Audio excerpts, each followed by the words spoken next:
This is why everybody's saying Boomman was scamming artists, da-da-da. But they know he running the main Ponzi scheme with independent artists. I got 100,000 in a record deal. What's happening? Feel me? Soon as I get on stage, Boomman whispered in my ear. He said, all right, so you know how this work, right? I said 100K. 100K. I want my 100K. Yeah. And I want my record deal. Skrilla, a Hitman. What's good, everybody? It's your boy Skrilla the Hitman, back with another episode of Step Into My Office. And today, we got a very special guest with us, coming all the way from Fort Myers, Florida. An up-and-coming artist that I think you're going to find has a very interesting story. My dog, AG Lotti. What's up, my boy? Yeah. Good to see you, baby. Good, man. Appreciate you, brother. Yeah, man. So feeling good. So talk to me, baby. How you doing, man? You down here in Miami, you bouncing around. Yeah. You know what I'm saying? Let the people know where you're from. Yeah, man. I'm from Fort Myers, Florida, man. We right across the gator, you know, Alligator Alley, you know what I'm saying? That's real. Shit, man, home to Deion Sanders, home to Plies, Yeah. you know what I'm saying? And, you know, we got a few superstars from our area, That's real. you know what I'm saying? And a few rising stars, I should say, you know what I'm saying? So, yeah, man, I'm glad to be here, glad to be in South Florida and Miami. That's right, that's right. It's nothing better than this. Well, it's good to have you. I'm happy to have you. Sure, it's a brother. pleasure to have you, man. Thank you for coming on by to my humble platform. Man. For sure. I appreciate you having me, bro. So what struck me was you got a very interesting story, and we're gonna get to it. Yeah. But let's walk. Let's take our time and walk our way to that. To the story. You heard me. So like this, you talked about where you from. So talk to me about how was it growing up in Fort Myers, Florida. Like, did you play ball? Yeah. You know what I'm saying, like, how was it growing up? Yeah. So Fort Myers, bro, is real. We like to say it's a city, but it's really more like a little small town. You know what I'm saying? But you know, we feel like we small town. We big city niggas in the small town. So, Okay. but yeah, growing up, bro, it's like we got like our hood's different because y'all got hoods everywhere. But in Fort Myers, the hood is in one area. Okay. So it's like everything is where all the black people stay at. It's called Dunbar Community. Okay. So really just growing up out there, bro, it like you say, we played football. Football real big. We done had a bunch of NFL players. From Deion Sanders to the Sammy Watkins to the, you know what I'm saying? So we done had a lot of NFL. We breed football, so it ain't really much to do but play football. And then like, you know, we done had rappers like Frank Lennon and stuff like that. So we came up like listening to the Frank Lennon and listening to the Plies. Like they was the first kind of like inspirations. You know what I'm saying, for the music and like letting people know it's possible to get your name big outside of Fort Myers. So growing up, you played ball and you did music? Nah, growing up, I just played ball. I ain't really start doing music till like my senior year in high school. Like senior year in high school and then really like after high school. But it was straight ball, bro. I wanted to like the dream in Fort Myers is to go D1. Everybody want to go D1. What position you played? I played receiver, man, wide receiver. Okay, you pretty big. We actually my senior year we lost the game before state. We lost to New Orleans. I played against Duke Johnson. Okay, yeah. Yeah, so Duke Johnson scored on us 3 times. Boy, that's when I meant. That when I said, but we always knew Miami was different. Like that, Miami used to always be like our stopping point. Like we'll beat up on everybody till we get to Miami, and then like even since Part 1, like you know what I'm saying, like we'll get to Miami, and then it's like fuck, our season end because we done played these niggas. Yeah, Miami, yeah, we got some dogs down here. Yeah, bro. But y'all always been competition for us too. Every Nah, time for we go sure. up there, it'd be like, well, you know, we got a game, sure. we finna travel. Y'all better not go up there and lose. Facts. how it always I think our biggest problem is like our city's small and we got so many high schools, so our talent be spread. You feel me? Y'all city way bigger, But we got so a lot of talent too now. y'all talent be spread, but y'all got enough people to have talent on one team. Right. See us, one school might got the best quarterback, then the other school got the best running back, then the other school got the best. So it was never everybody on the same team. I feel like that's why we couldn't really like win a state championship. Because y'all couldn't actually put it all. But yeah, nobody just thought like, let's put all the good players on one team. Let's make a super team. Yeah, because we know we got to see Miami in 3 rounds, and them niggas gonna be ready. You know what I'm saying? These niggas been training. These niggas been running 4 flats since they was 12. So yeah, bro, really growing up in Fort Myers, bro, was just straight sports, bro, playing football, you know what I'm saying? And then you had the hood, like Like you was either, if a lot of cats went from playing football to being in the streets, you know what I'm saying? And in the streets, you fall victim quick, man. You feel me? It's just like anybody else hood, bro. Selling dope, niggas shooting, niggas getting killed, you know what I'm saying? Like it's the typical, you feel me, hood. And, you know, we nicknamed Little Pakistan. So for a long time, it was a lot of shooting going on, a lot of like, it kind of calmed down a little bit over the years. Right. But yeah, for like during that whole Frank Lennon era, during the plies come up, like shit was going down left and right. Yeah, that's crazy. Yeah, that's crazy. yeah. So it was a rough area growing up in your time. So how did you stay clear out of the streets? Was it ball? Yeah, bro. I feel like football really just kept me out the streets. I really felt like, even though like it was cats that played football that was still in the streets, right. But I felt like it just kept me focused because I always had a goal. Like I'm like, man, I'm trying to go D1. I want to go to college. Right. I want to go play for UF, one of these big schools. You know what I'm saying? So I feel like football really kept me out the streets. That's real. For sure though, bro. Yeah. So how did you get into music? What ended up making you say, you know what? I'm finna, I know football ain't what it is right now. Yeah. I probably ain't go where I want to go. I ain't get the scholarship I wanted to get. Yeah. What made you say, you know what, I'm finna be jumping into music? Really, bro, my home, but like the neighborhood I grew up in called SKJ. Shout out my boy SKJ. But the neighborhood I grew up in, I had I had a couple older homies and some younger homies that was already rapping. Gotcha. And I was so focused on football that I just really ain't take no liking.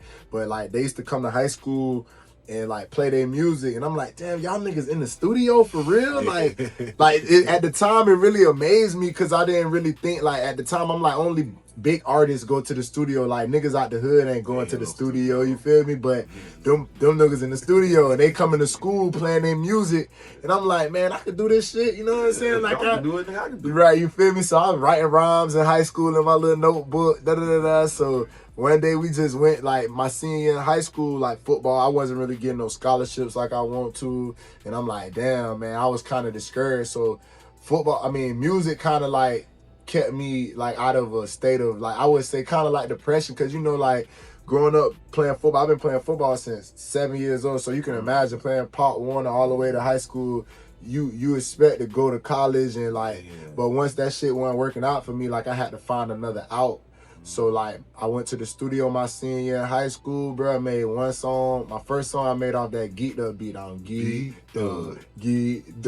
So I had rapped on that bit, brought it back to school, and they was fucking with it. And I'm like, damn, I might can do this shit. Like I'm letting everybody listen to it. Ain't nobody tell me I'm trash yet. So like I'm like, okay, shit. You feel me? Like I can do this shit. So really, I would say my homeboys from the neighborhood really like inspired me. They was the first ones that I seen like actually rapping, you know what I'm saying? So from there we had created a group, like a music group, and it was like 4 of us in the group, and we just start working, bro. And like we was really like, at that time we was heavily inspired by like Atlanta music, you feel me? At this time you got Future blowing up, you got Migos.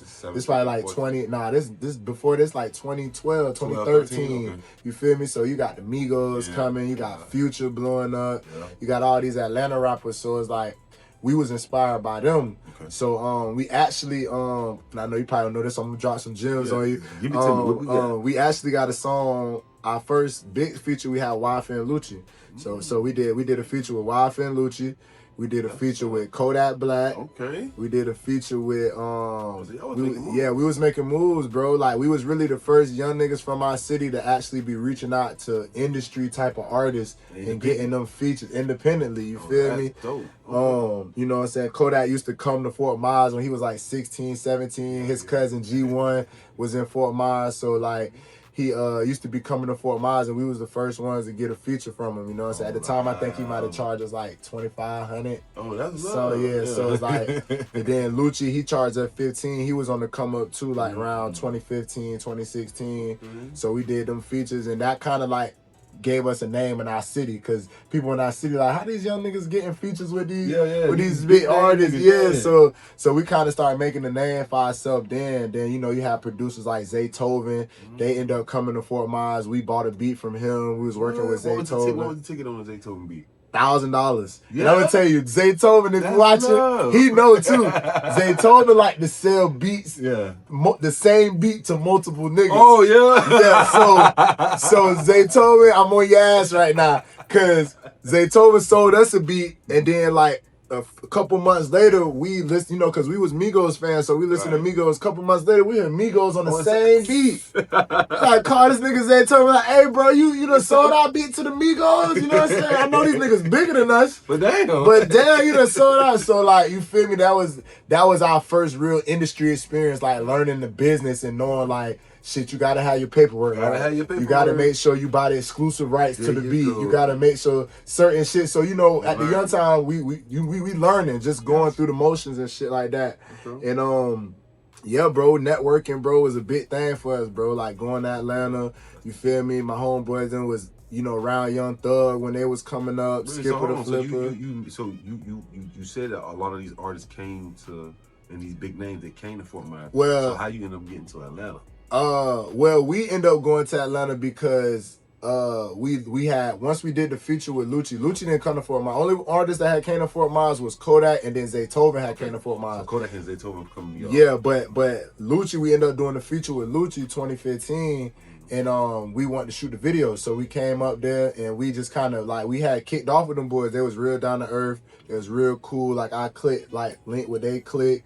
And we was, it's so crazy, bro. I got to tell you this because the timeline's so crazy because at this time, we fucking with Lucci them, but my homeboy fucking with Weezy Outta Here, which is... Weezy Outta Here. Yeah, Weezy Outta Here, which is Young Thug producer at the time. So my homeboy fucking with Weezy and Thug them and fucking with Lucci. We ain't know at the time these boys beefing. Oh, wow. You know what I'm saying? So like, or that they not fucking with each other. You know what I'm saying? At the time, you feel me? So it's like, we some Florida niggas in the middle, shit, you know, in the middle of some Atlanta shit, and we don't even know what's really going on. You feel me? So, crazy.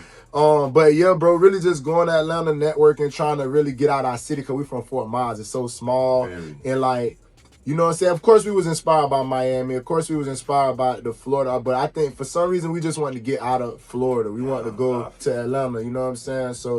So yeah, bro, like the credentials is crazy. Like the different people we fuck with for sure. So when you was up in Atlanta, you moved around, you bounced around in your network. So as a group, how long did you stay in the group? Did you stay in the group for long? So yeah, we was in the group for about 4 years, probably like 4 years, and then SKJ Music Group, you feel me? SKJ Auto Gang, really, we kind of adapted the Auto Gang. That's where I got the AG from. So it really ended up being SKJ Auto Gang.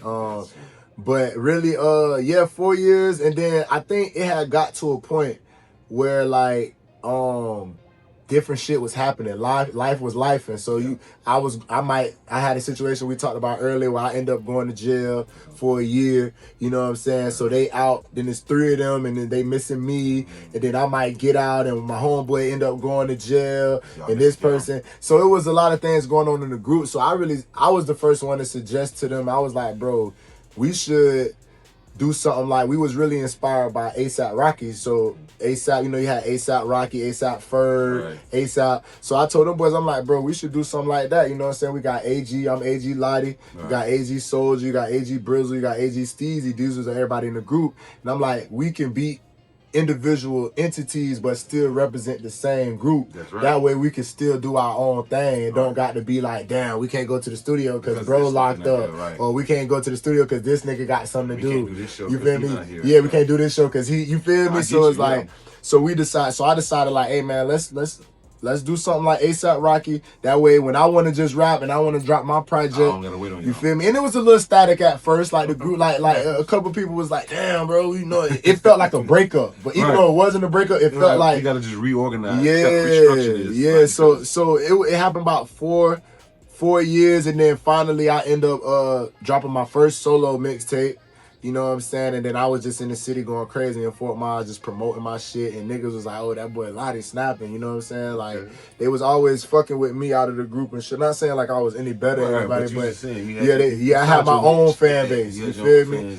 So yeah, bro, end up being like that. And then yeah, like fast forward 2019, that's when I moved to Atlanta.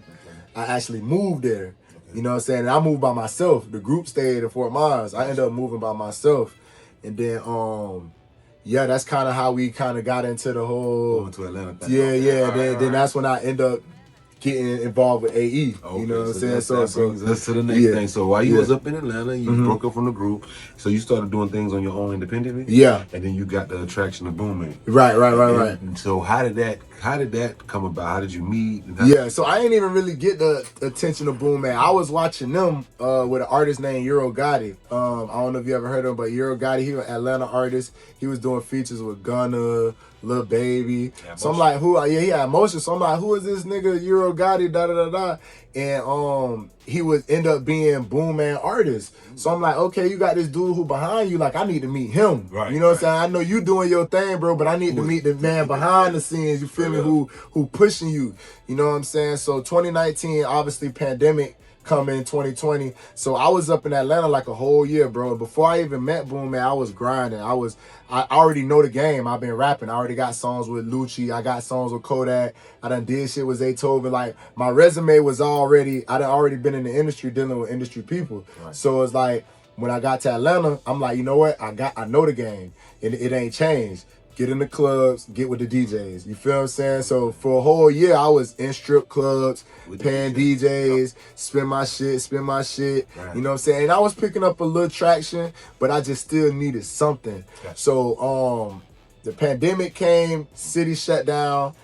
I'm watching Boomman on the internet. And Boomman on the internet, and he promoting, I'm looking for artists, da da da. And I'm like, damn, this might be my time. You know what I'm saying?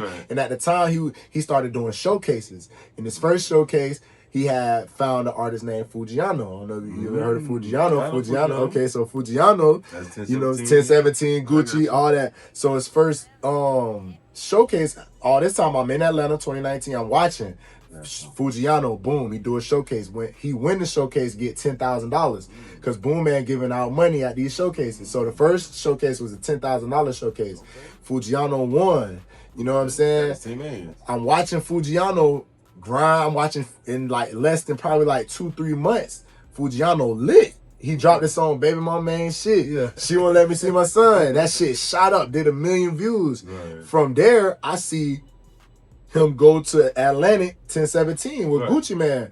So I'm looking at Boom like, damn, this nigga to fuck with. Yeah, I'm like, this the nigga to fuck with. This nigga Boom doing this shit. You know what I'm saying? Like, this nigga Fujiano, I seen him go from nothing to something within 6 months. I watched it. You feel me? So I'm like, damn, like I really need to get with this dude. Right. So he ended up having another showcase, $10,000.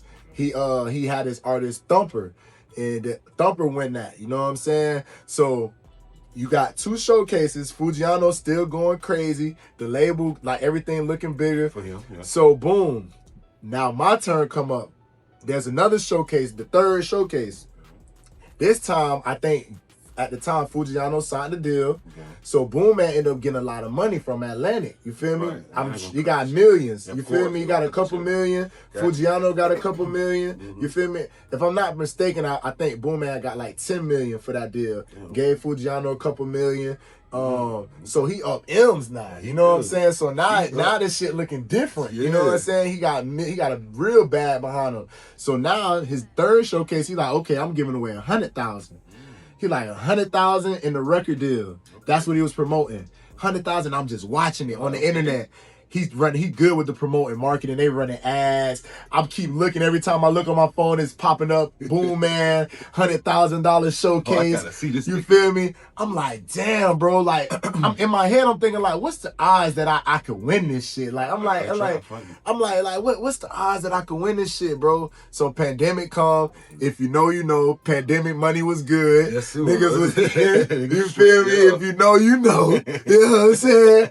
So niggas was getting money, you feel me? So I end up starting to get money during the pandemic. You know what I'm saying? I'm running it up crazy. I'm sitting on racks. So now I'm like, you know what? It's my time. I got this money now. I need to get around this nigga Boomman. So my first thing with Boomman, how I got to Boomman was, the first thing I did, he was doing what they call, he was doing live reviews. So you know they'll do live reviews. You'll pay like $25. They'll listen to your music. So I enter my music. Boom. He listened to it. He like, you know, it's all right. It's cool. You know what I'm saying? He like, you got potential. That's all he had to say for me to be like, okay, see, I got potential. I need to hear that. You feel me? I'm going to fuck with him. So, boom, I ended up paying $250 because he was doing he was doing they did regular live reviews and they did a live reviews where they gave away money. Oh. Now, one thing I can say about Boom, man, he had a great marketing scheme where it's like, the incentives was always good. I'm giving away 10,000. I'm giving away this. I'm giving away that. So niggas is like, damn, like, not only I'm going to get my music heard, but I got a chance to win some money. You know what I'm saying? This shit down there like a lottery. So it's like, boom. So he had a live review was giving away $10,000, but it was a $250 entry. So I'm like, fuck it, man. I'm going to take my chance. I got a little bread. Fuck, what's $250? Boom. Spending $250. He listened to my music. They play my shit. He like, I like this dude. You know what I'm saying? But I didn't end up winning the 10 bands. So I'm like, man, I got to get to this dude. So at the time, they doing live reviews. They also doing consultations. So you could pay $250 to go have a meeting with not him, because to get with him, it was like at the time $1,500, 2 bands, $2,500. So there was niggas who was paying that money to meet directly with him. But I'm like, I don't gotta meet with him. I'm gonna meet with his A&Rs. You know what I'm saying? So boom, $250. I go do the meeting with A&Rs. You know what I'm saying? I feel like they got this whole skit. It's a whole thing where it's like, you pay your $250, they gonna listen to you, and then they gonna tell you what you need. They gonna be like, you good, but you need this, you need that, you need this, and you need that. So it'll have you thinking as an artist like, damn, like, okay, well, what can I do? This is where they hook the artist. This is where everybody on the internet right now is saying Boomman is a scam. This is why everybody's saying Boomman was scamming artists, because the hook was, okay, boom, we'll manage you. You can be under Authentic Empire management. You feel what I'm saying? The cost of management is $10K. Oh, you pay us $10K. You pay us $10K and we'll put you under Authentic Empire and we'll manage you. At the time, management come with studio time, a video shoot, a feature with an artist. You know what I'm saying? So you're really paying $10K to be managed, but only thing they're really managing is just getting you maybe a feature with a premier artist on the label. You just pay for that though. You get the $10K, that pay for that. You feel me? So my homeboy, like, we got the bread, bro. Like, fuck it. You know what I'm saying? Now, mind you, we're doing all this leading up to the showcase. $100,000 showcase. Yeah. So this 2 weeks before the showcase that I went in there and I gave the money for the consultation for management. So we like, all right, boom. We got the 10, but we got 5. Right. What you could do with 5K? It was like, well, you could pay 5K and then just pay the other 5K as we go on, like as a payment plan. Gotcha. But so we like, well, what's up with this 100K showcase? Like, if we pay y'all 5K, can we enter the showcase? Yeah, is that a part of it? So they was like, you know what? The showcase in 2 weeks, you pay 5K, we'll let you enter the showcase too. Okay. So we like, all right, well, and out here we think, all right, well, we'll enter the showcase. Even if we don't win the showcase, we'll be under management. Right. So we still want to work with y'all, even if we don't end up winning the showcase. So there's a benefit regardless. Yeah. So fast forward, boom, 2 weeks coming up. The showcase coming up. So now we psyched. We like, damn, the showcase coming up. We got to prepare. Right. So boom, we pressing up t-shirts. We calling all our homeboys from Fort Myers. Hey, bro, y'all come up here to Atlanta. Mind you, this Christmas. The showcase was Christmas night. So to ask your homeboys to come from Fort Myers on Christmas to Atlanta for this showcase, it was tough. But we end up getting probably 15 to 20 niggas to come up to Atlanta for the showcase. So boom. Showcase come up, night of the showcase. It's 2-day event. No, it's a 3-day event, right? Damn. This nigga running a 3-day event. 200 artists entered that showcase. The minimum I want to say was $750. You feel what I'm saying? To enter the showcase. But people was paying up to 15. See, we paid the 5. Right. But we also paid $1,500 so we can get wristbands for all our homeboys to get in the club. So the $1,500 come with wristbands and it come with a section. So we got all our homeboys up here. We got a section. Oh, he running a good scheme. I'm not even gonna lie. And we gonna get into it. But he running a good scheme. So $1,500 Boom. So we spend our money, get the section, get the club, get all our homeboys up. We spending money. We got money. Hey, what y'all boys need? We paying for the rental, truck, everything. We moving right. Because this is our chance. Yeah, we feeling like this is our chance. You feel me? Like this is what we've been waiting for. We done did all the shit in the past, the Lucci's, the different shit, but we ain't really blow up like that. It ain't pop. This gonna stick. This gonna stick. So boom, come tonight, showcase. Boom, I rock out. Boom, I come out there, fur coat. Go look. If you go look at the footage, AG Lotti AE Showcase is on the internet. If you want to go see, I come out. Boom, my whole performance on the internet on YouTube. Come out. Fucking leopard coats. Like, nigga, we go crazy. Like, nigga, like, I'm doing shit that I wouldn't normally do. Like, my homeboy got on the leopard coat, long sleeve. Bitch, we going crazy. Them niggas, they like, as soon as we kill them off the appearance, all ripped. They like, damn, these niggas different. These niggas done came out here, long trench fur coats. You feel me? Like, these niggas different. I put on a crazy show. 15 niggas on stage. Bro, I really performed like it was my last time performing. I put everything out on the stage that night, bro. Went out there, rocked out, boom, went crazy, boom. It's the next day, the finale. Right. So boom, we waiting on the call. They call us, hey, come back tomorrow. Okay. You feel me? We made the cut. It's a top 10. Yes. Boom. Make it to the top 10. We come back. All my homeboys come back. We like, hey, look, this for all the cookies right here. Sure. Feel me? $100,000 in the record deal. This what he been promoting. Remember that now, because we're gonna bring that back up. $100,000 in the record deal. Yes, boom. So the night finale, top 10, I perform again. Boom, I kill him. I got a song called Oh He Lit. I'm on the stage. Oh, he lit. Oh, he lit. Bum, bum, bum. It's a crazy song. Got the energy. Boom. They called me to the top 3. He named the top 3. Boom, I'm on the top 3. I'm in the final 3. It's me. It's a dude named Doughboy from Gulfport, Mississippi. And it's another dude, I can't remember the name, but I remember he was from North Carolina. So you got Florida, Mississippi, North Carolina up there. We the top 3. Boom.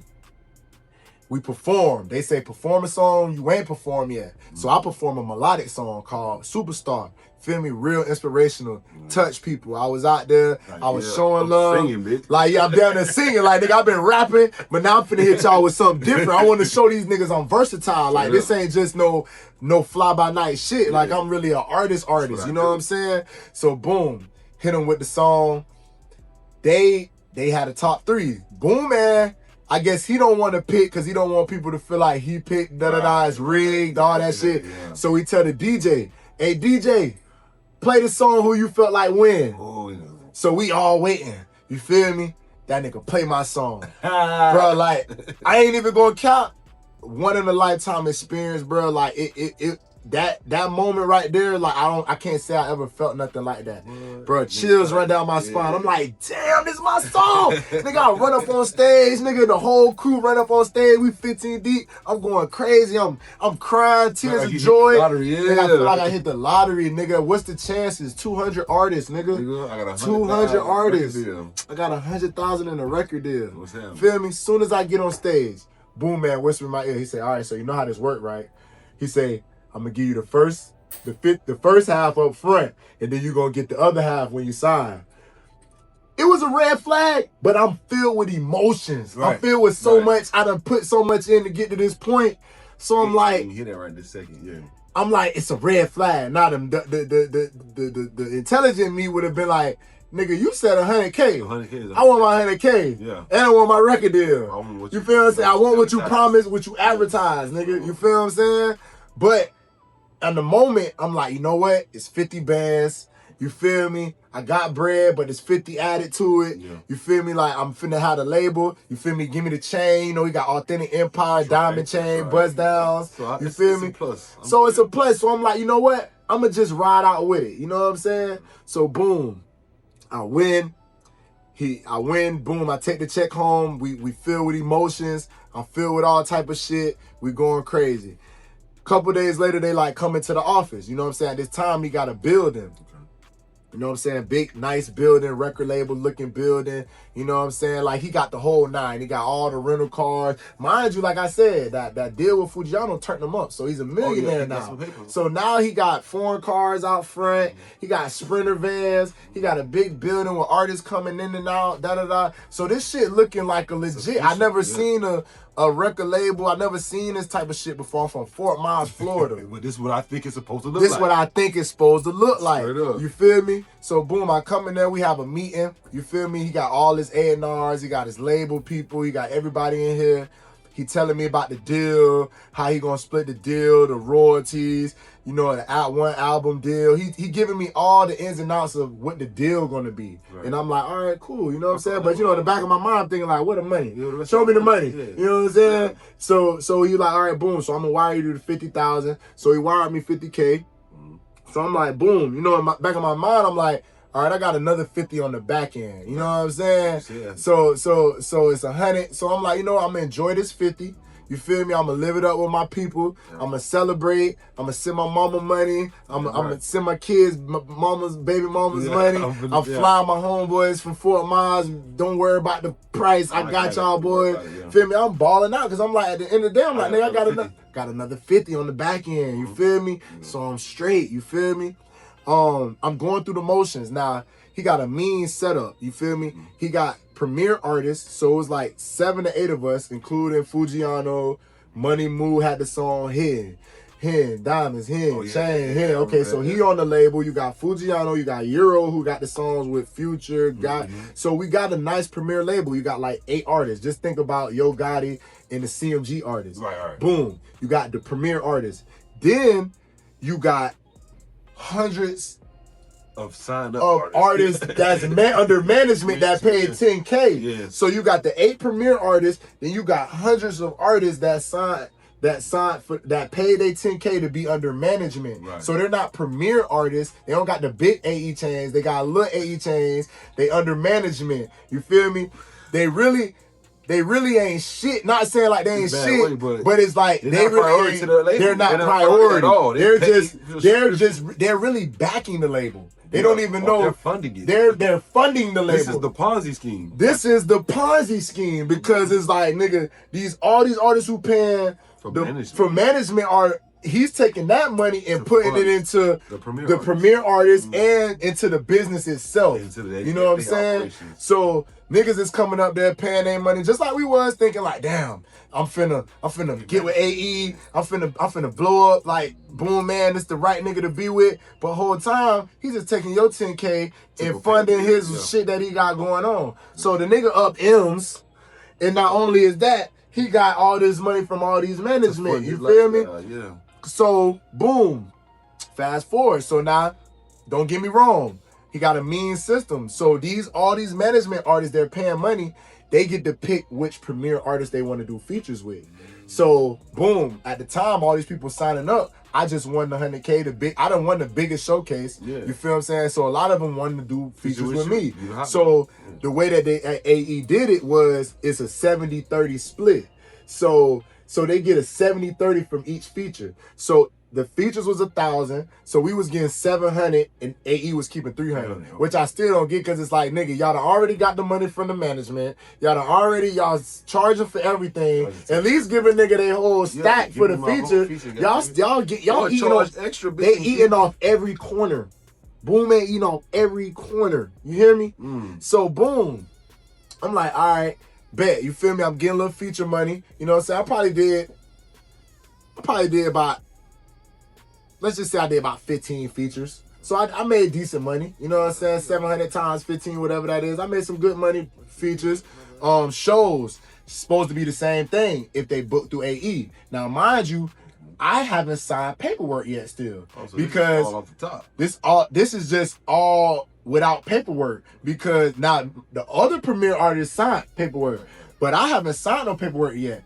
And mind you, I'm thinking I haven't signed paperwork yet in my head, and even to this day, it's because, nigga, you still got a whole 50 you got to give me. Yes. So it's like, I'm thinking like a nigga really dragging on signing the paperwork, because it's like, nigga, 50 racks. I got to pay, not only this nigga gonna sign, but I got to pay this nigga 50 still. You know what I'm saying? So it's like, I'm going to just wait it out and see like what he do, which from a exec perspective, from a label perspective, I kind of get it. It's kind of like what they call like a probation period. Whereas like, let me see what this artist do for the next 90 days. Let me see if he blow up. Let me see if he take off. And if I would have knew what I know now, then I would have used that money to help grow myself and make my bed. I would have paid for promo. I would have paid for marketing.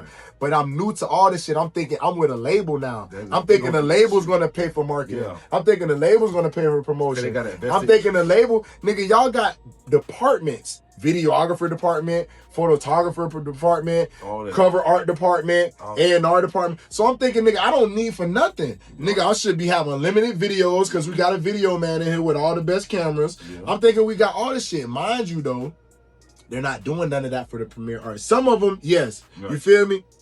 But technically for me, they wasn't doing that. So I'm like, you know what I'm saying? I'm thinking like, I'm holding my 50. I'm spending my 50 on lifestyle. Because I'm like, nigga, y'all the label, I shouldn't have to pay for all this shit. Studio time, everything, because y'all got it. You know what I'm saying? Right, and traditionally speaking, the label would pay for all that and then charge the artist that on the back end. It sounds to me like he was trying to charge y'all that as y'all went, like on the front. On the front end. As soon as y'all come to the door, front end. Hey man, y'all gotta pay for y'all studio time. Well, I say this, I won't do that. We had unlimited studio time. I get that. He had a studio. Us as the premier artist, we got there where we fit in. If they had open time, free studio time. But we didn't have videos. It wasn't no unlimited videos. You feel what I'm saying? We should have had unlimited videos. We should have had marketing. It was to the point where when I signed the first couple months, I'm asking them, I'm like, bro, put me on Say Cheese. You know, at this time, Say Cheese is like the platform. It's like, nigga, anybody get on Say. I'm begging him. I'm like, bro, if you don't do nothing else, put me on Say Cheese. Cause my story haven't been heard by the world. Nigga, I just won a contest for 100,000. Like, nigga, put me on Say Cheese. Put me on all the blogs. Like, nigga, like PR, boost me up real quick. You feel me? You want to be the label, motherfucker. You feel me? He not doing that. If I would have knew what I knew then, I would have spent my own money and did it. But I'm still thinking like the label, and this the mistake I know a lot of artists probably make. Even to this day, when you get with a label, you think the label gonna do everything for you, but it really don't work like that. Feel me? You really gotta put in that work still. You still, that advance, that money they give you, you still gotta invest that in yourself. That's really what the money is for you to reinvest it back into your career. It's not a lottery ticket, but I looked at it like it was a lottery. I'm like, nigga, this is my life. Nigga, I'm finna, feel me, woo-de-woo. But you learned, it took that experience. I learned it, definitely. So boom, fast forward, all right. So we doing shows. I'm running around with the label like I'm signed, but technically I'm not signed. So I'm with the premier artist. We going out. We doing shows. You know what I'm saying? We doing different shit. I'm booking my own shows on the side because I'm not signed and I know the game. So when the nigga call me and be like, hey, Lotti, we want you to come to Houston and do a show. I'm like, hell yeah, 1,500. Fuck the label. They ain't getting none of this money. This is me. Come on. So it's like, because we still ain't did business yet. We still ain't did paperwork. So fast forward. I'd say about 3-4 months into the situation, I'm like, all right, bro. You know what I'm saying? I've been fucking up a lot of money. You know what I'm saying? I've been doing a lot of shit. What other 50? I'm ready to sign. What other 50? I'm ready to sign. I'm ready to sign, nigga. What's up? Bro, it took him 4 months to give me the contract. Boom. He finally give me the contract, right? Send it in email. I print the shit out. You feel me? Feel me? The shit like this thick, bro. It was like 300 pages. Sent you a Bible. He sent me two. He sent me a Bible. He sent me 2 contracts. He sent me a label contract and he sent me a management contract. Now, mind you, I learned later that this is a conflict of interest. You know what I'm saying? You're not supposed to have a label contract and a management contract. You double dipping. You know what I'm saying? So I learned this later when I get a lawyer. Now, mind you, he sent me the contract. Now, you got to think, I done seen the TLCs. The nigga trying to TLC me. You feel what I'm saying? I done seen niggas in bad deals. Like, I done seen artists come up on the internet. It happen every day, man. I'm trying to get on my deal. So I'm like, bruh, be smart. Get you a lawyer. You feel what I'm saying? This is a smart thing to do, bro. Get you a lawyer. You feel what I'm saying? I done fucked up a lot of bread, but the last thing I should spend my money on is a lawyer. So boom. I get a family lawyer. Through my family, they know a lawyer in Jersey. He done represented Meek Mill. He done represented a few big artists in the industry. So I get him on my side. I'm like, look, I got this deal. You feel what I'm saying? It's my only deal. And it ain't like I'm in a bidding war or nothing like that. You know what I'm saying? So I want to get the deal done. I don't want to be too cocky because I don't got that much leverage. I understand leverage. Absolutely. You see me? So I'm like, okay, this is my deal. I want to make it happen, but I don't want to sign some fucked up shit. You know what I'm saying? So my lawyer look over the deal. He like, I ain't gonna lie to you. This is a terrible deal. He said this is a 360. You know what I'm saying? He said he wants to own all of your back catalog, everything you did before him. Before he met you, want to own that. And he wants to own a part of anything you do. Acting, merch, whatever you do. It's a 360 deal. He's like, this is what they would call a 360 deal. I'm like, all right, cool. That sound like a 720. It's a 720, nigga. You feel me? Bro. So he want the acting and everything. Bro, he want everything. You feel me? So my lawyer like, hey, this is not the best deal that I seen. However, I do understand your leverage, and I do understand you don't got a lot of deals, and I do understand you in a financial position where it's like you really need this bread, this other 50 that was promised. You know what I'm saying? So you're like, look, I'll tell you this. If you already been working with him and you feel comfortable, sign the deal. You know what I'm saying? He said, you don't got to pay me.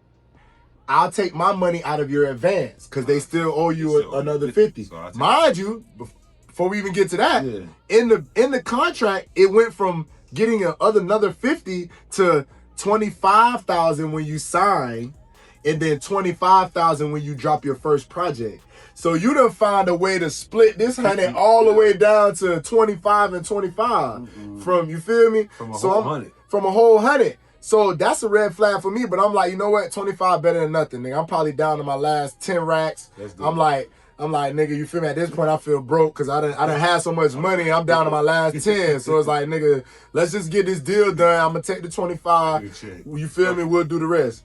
So, boom. My lawyer contact his lawyer. And he called me. Boom. He called me. Hey, bro, your lawyer tripping. Boomman called me directly. Called me directly. Bro, your lawyer tripping. He trying to get money. Like what you doing with a lawyer? Why you even got a lawyer? Like, I got lawyer. You really just need a lawyer. You supposed to just look over the contract. You doing too much. This is what Boomman telling me. You doing too much, bro. Like why you doing all this? Like, your lawyer want money. I'm like, well, if you're supposed to give me an advance, why does it even matter to you if I give my lawyer money out the advance? Like, why you even care about that? You know what I'm saying? He don't want you to know what you're learning. Bruh, the deal never got done. From that day we spoke, we never did a deal.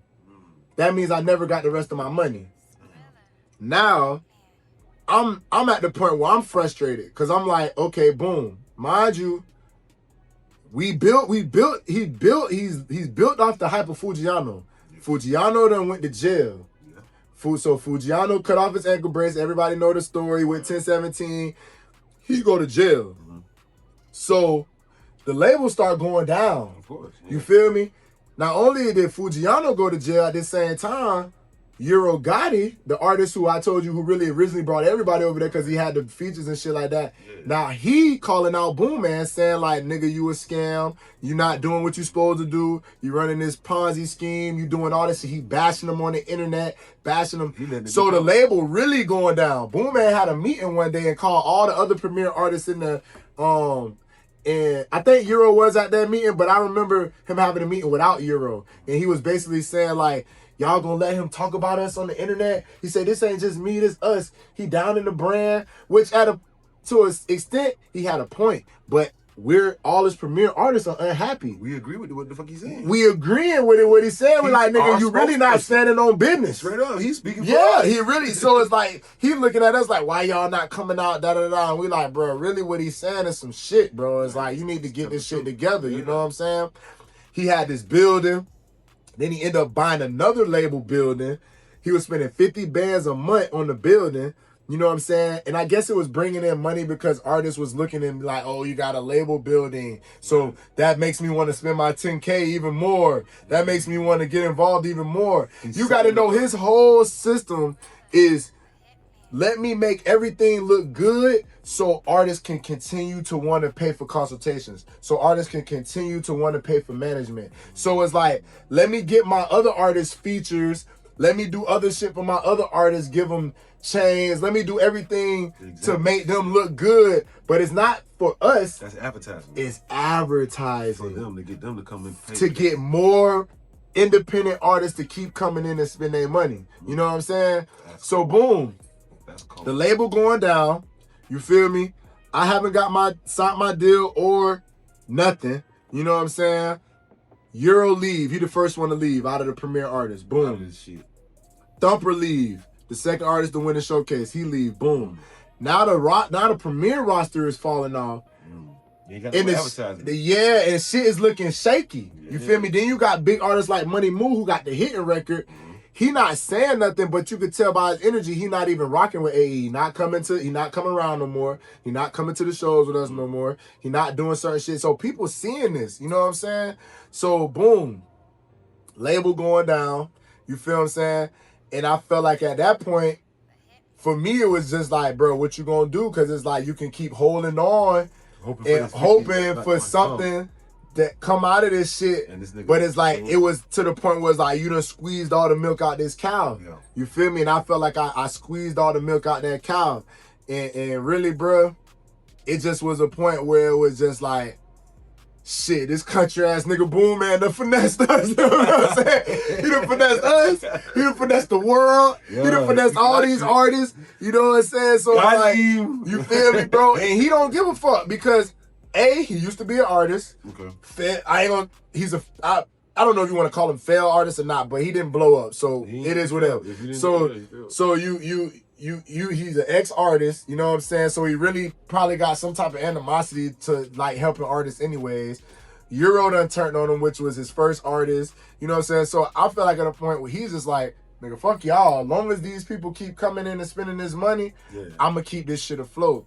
So it take people like you to tell a story though. Yeah. So I came out, Euro came out. A lot of people started coming out. Money Moo came out. Money Moo did the Big Facts podcast with Big Bank. Right. And now you got to think, this like 4 years ago. So now it's circling back round. So now I see Boomman on the internet now. Right. He going head to head with execs like Ray Daniels. I was going to ask you about that. So I'm like, damn. So you see this viral clip with Boomman and Ray Daniels. Yeah. What you think when you see this clip and he trying to defend himself and you give Ray Daniels say, you ain't put nobody on, you ain't got this going on. I feel like this what I do. I give credit where credit due. Boomman, he put on Roscoe Dash. Boomman, Money Moo had shit going on, but he helped that hitting record blow up. Okay. Boomman is responsible for Fujiano. Okay. So I'm going to give him credit where credit is due. But he's still running the Ponzi scheme. But you still running the scheme because the intentions weren't pure. Yes. You feel me? And a lot of things where I even heard him speak on my situation, and I want to clear this right now. You feel me? Go clip this. Because he said with my situation, he like, I had an artist. He didn't want to. We didn't want to sign the deal. I gave him $50,000, no paperwork. He should be happy. I gave him a chain when it was time to do the deal. He ain't signed the deal. No, nigga. I tried to get a lawyer, and you ain't want to do the deal. That's the truth, my nigga. You feel what I'm saying? You ain't want to do the deal. You know what I'm saying? So it ended up being like. So me watching this shit with Ray Daniels is just like, bro, Ray right. Because at the end of the day, it's like, bro, your intentions weren't pure in the sense where your goal and your mindset wasn't to blow up artists. Your mindset was to take advantage of independent artists. Keep these subscriptions coming. Keep these people paying. Bro, we had a lit roster. The primary artist was lit. You feel me? All talented. I mean, you got YSN. You got a lot of talent artists. Actually kept going with like he got. Bro, we was supposed on some G shit, fam. We was supposed to be what QC was. Right. CMG. Yeah. Shit like this. You got these artists. You got the money. You got the millions to back them. Nigga, my biggest thing with Boomman is like, bro, you had these artists, premier artists, and not saying fuck these artists, but fuck all these artists because it's like you wasn't really had no intentions of blowing them up anyways. So it's like you got these premier artists up here, the top 8, 9, 10 artists. You should be focusing on blowing them up. Fujiano, at this point, now I feel like Fujiano was just luck. I feel like you lucked up on Fujiano because it's like you never created another Fujiano. You feel what I'm saying? It's like, nigga, you had Fujiano, and I felt like you didn't know it was gonna work. Yeah. And you took him to Atlantic, and Gucci Man liked him. And Gucci in Atlantic took over. Yes. So a lot of the big Fujiano's success that we seen prior to Baby Mama and shit is all Atlantic in 1017. You feel what I'm saying? Like, you can't even take credit for that because I feel like they knew what you was on. And I feel like you went in that meeting with Atlantic, and I felt like they was like, all right, let us get him. You don't know what you're doing. You know what I'm saying? Let us get Fujiano. You keep doing what you're doing with those independent artists. Cool. We don't give a fuck. Let us get Fujiano. We gonna do it because you got a star and you don't know what to do with him. I wouldn't be surprised if somebody told him, hey, man, give us him or we'll tell the rest of them what you're doing. I won't be surprised. I don't know what happened. Keep it gangster with you when it comes to this. We could see that a mile away. Facts. Like somebody in the business, me being in the business. Yeah. I could see that play a mile away if I see somebody. I saw that play when he had the white boys. Yeah. I saw that play a mile away. Yeah. I ain't see the so many subscribers, but the whole. Let me put everybody in a 720. Not a 360. Put everybody in a 720. Let me use these niggas to attract these niggas. Yeah. You can see that a mile away. Yeah. So now his thing is, I got distribution. Distribution. I heard him say on Ray Daniels. Ray Daniels was like, well, how you make money off distribution? The front end or the back end? Yeah. He said both. And Ray Daniels was like, both? Nigga, like nigga, you just raping artists. Like, what the fuck, nigga? So it's like, bruh. So like, I'm glad Ray Daniels exposing this shit. Yeah. Cause at the end of the day, now, on the other hand, I'm from Florida. I done deal with scammers. Okay. You know what I'm saying? I fuck with my scammer niggas. I fuck with my fraudsters. I fuck with my niggas. Right. So I'ma respect him in the sense was like, nigga, you had a scheme. If I wasn't a victim of it, I will give you all the respect for that. And then technically, a lot of people would say this too. A lot of people would say I wasn't a victim of it. You know what I'm saying? He owe you 50 because he sold you a lot. He told you one thing. He owe you 50 bands. Yeah. He didn't cash you out on it. The first thing he told you was, you know how this shit works. Yeah. That's not. And that's true. You 1,000% right. But compared to the people who paid their 10 bands and never got nothing out of it, they probably feel like, well, nigga, at least you got 50,000. True. You know what I'm saying? But you right though. I still at the point I'm a victim because I didn't get what I was promised. You know what I'm saying? They call that what you call that? He procured something by fraud. Like he procured your services by. So I will say the scheme is incredible. The way he was running that shit, the people he had. Chef's kiss, he get it. Like, bro, you like what you had, but it's like you put together a system. Really, I felt like it was tailor made for you to blow up artists, but that was never your priority. You know what I'm saying? So it's like I felt like if you would have blew up some artists, boom, Fujiano, boom, AG Lotti, boom, this person, boom, that person. Then I feel like you could sit back like Coach K and P and all these other niggas, you feel me, Strong Arm, everybody, the big dogs in the game and be like, nigga, I blew up. This motherfucker. I blew up some artists, you know what I'm saying? I made deals like everybody can't make it, you know what I'm saying?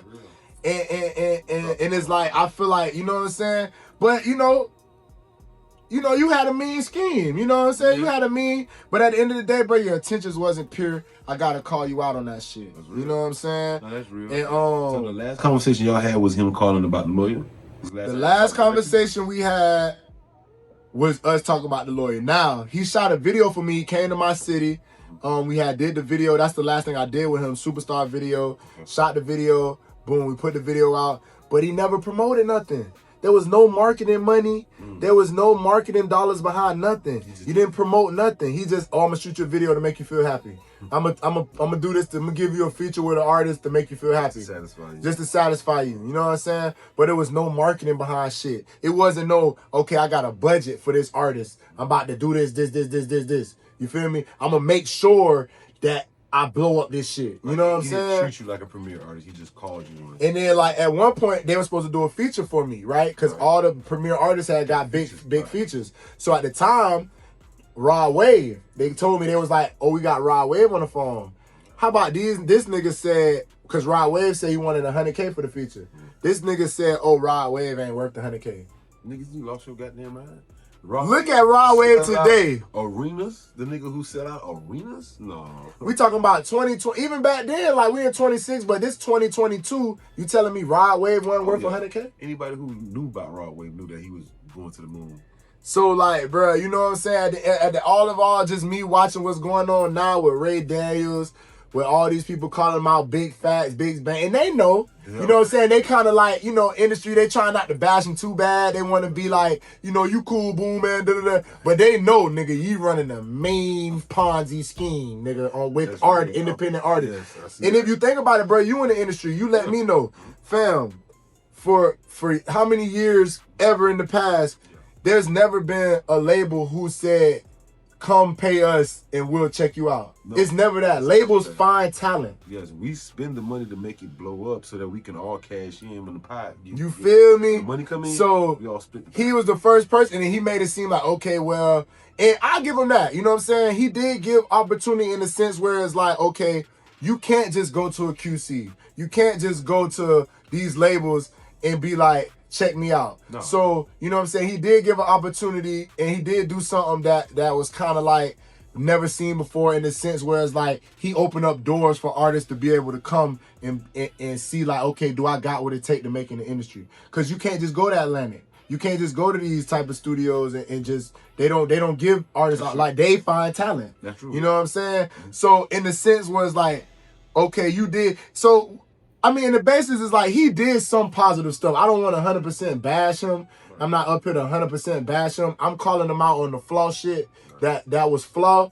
But he did some things to the point where it's like, okay, but you should have built off of that. Yeah, you wasn't building off of the positive shit. Right. You was building off all the bullshit on the back end. Let me get this 10,000 from her. Let me 10,000 from them. You ain't got 10. And even to this day, he still got artists coming to pay him money, which is amazing to me. That's why when we tell we'll drive this episode, you feel me? People know about it. Like, bro, I'm getting calls when this shit coming back out. Ray Daniels, I'm getting calls from artists like, hey, Lotti, talk to my homegirl. She said she about to do some shit with Boomman. Like, let her know, da-da-da. Don't do that. And I'm thinking to myself, like, how people ain't heard the stories?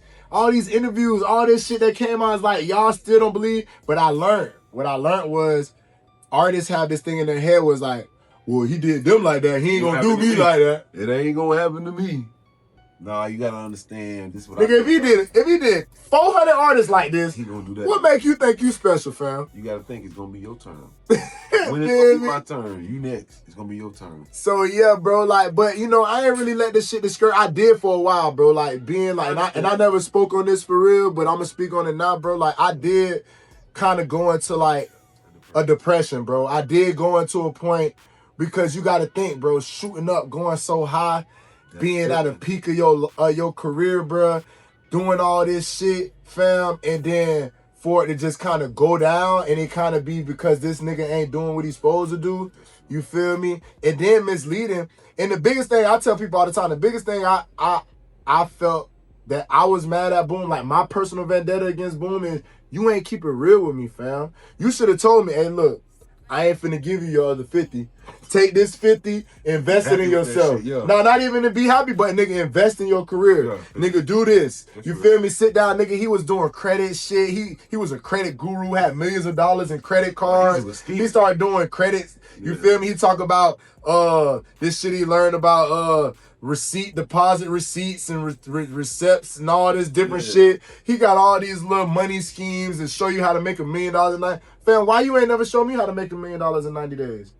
Why you ain't tell me, hey, Lotti, take your 50,000, keep it in the business account, hold it there for a certain amount of days, come back, get a business loan, do this, that, and like, why you ain't teach me that? So it's like, for me, it's like, bro, you knew a lot of shit and you kept it and you ain't keep it real with your artist. So my personal vendetta was like, you just ain't keep it real with me. You ain't prevent me from crashing out. You know what I'm saying? And that's my biggest thing with him. But like I was telling you, like I did go into like a depression, bro. I didn't know where I was going at with my career. I didn't know what to do. You know what I'm saying? Funds was low. You know what I'm saying? A lot of shit was going. And I was just like at a point where I'm like, fuck, bro. Yeah. And then fast forward, I end up moving back to Fort Myers. And it ended up being a blessing in disguise because I started this movement called 239 Takeover. Because I seen a lot of artists in my city, and I was like, damn, don't nobody got direction. We in little old Fort Myers.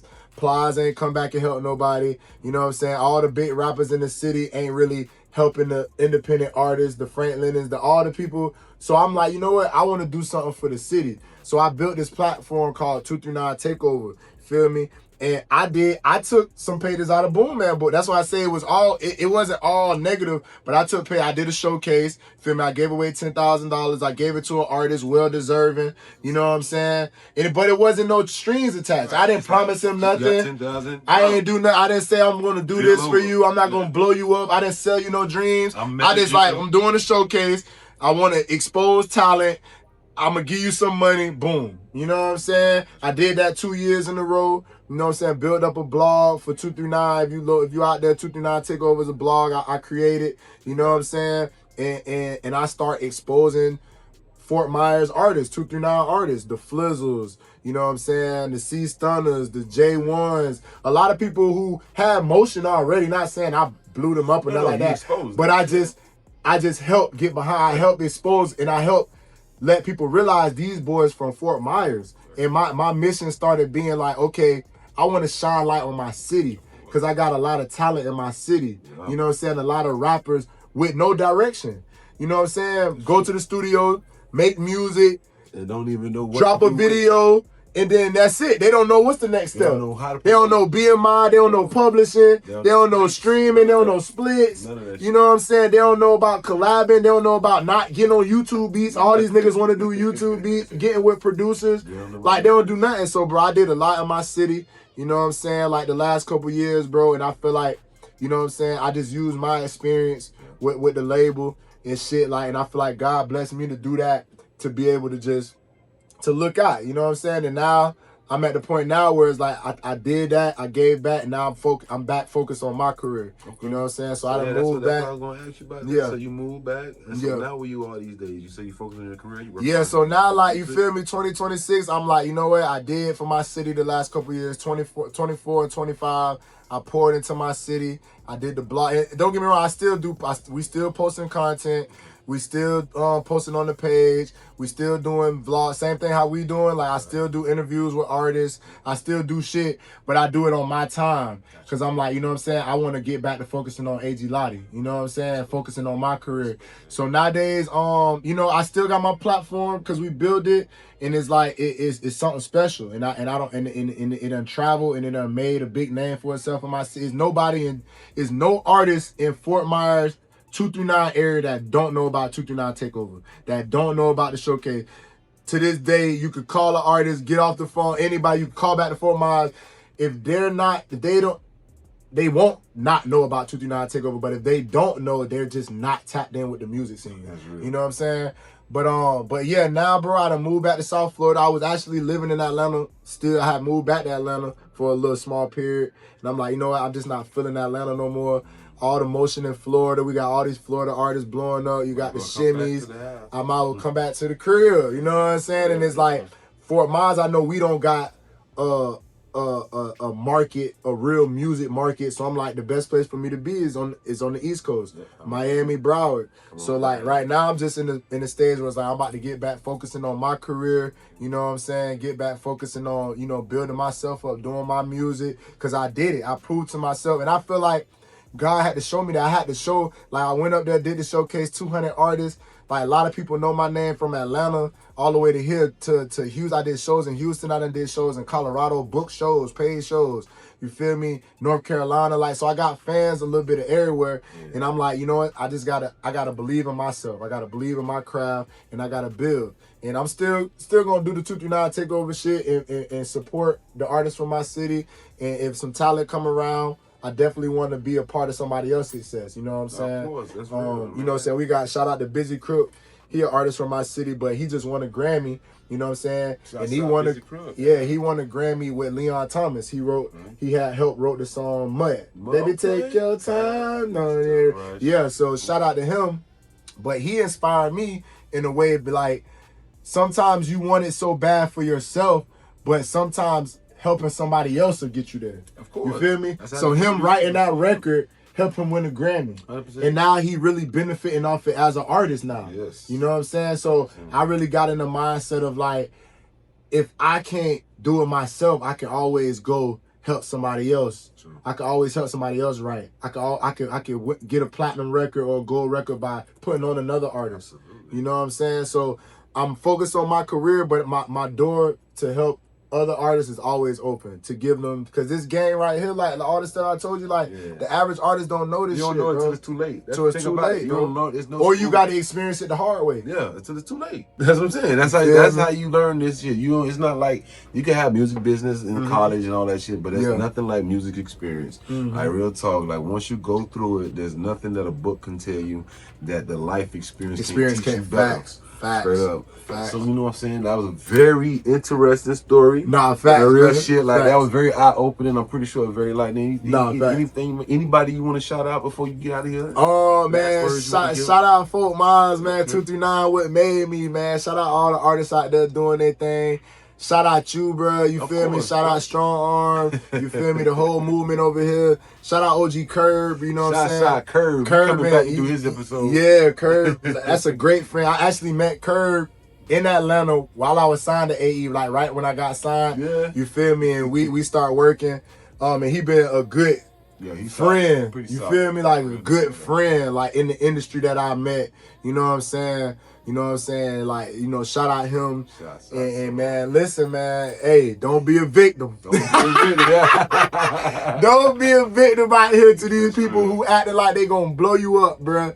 And they really just trying to get your money, man. I'm telling you, bro. It's going on for real, bro. That's real. So just like that, we gonna catch y'all on the next one. I want to tell you thank you, my brother. Appreciate you, bro. Lotti, for sure. Appreciate you coming through. I want to have you back whenever you in the city. Nah, facts. We're get some I'm music here. together. We get some work in, my brother. Facts. All right, we're gonna catch you on the next one. Salute. Yeah.